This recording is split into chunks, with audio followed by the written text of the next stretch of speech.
الصلاۃ والسلام علیک یا رحمۃ للعالمین۔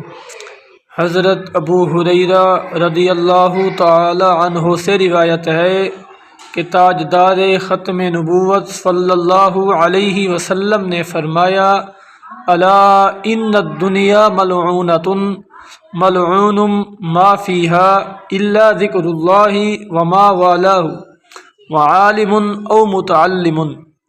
سنو، دنیا ملعون یعنی رحمت خداوندی سے دور ہے۔ ذکر الہی، اللہ تعالیٰ کے پسندیدہ امور، عالم اور طالب علم کے علاوہ دنیا میں جو کچھ ہے وہ بھی ملعون ہے۔ سامعین کرام، اس حدیث مبارک میں دنیا کو مذموم قرار دیا گیا۔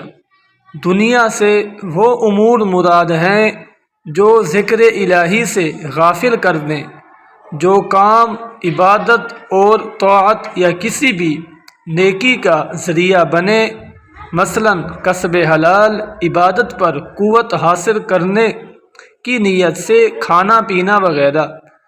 ایسے تمام افعال امور آخرت سے ہیں۔ اللہ تعالیٰ کے پسندیدہ امور کے ضمن میں عالم اور متعلم کا ذکر بھی ہو گیا، پھر خصوصی طور پر الگ سے ذکر کر کے علماء اور طلباء کی شان کو واضح کیا گیا۔ وما علیہ الا البلاغ المبین۔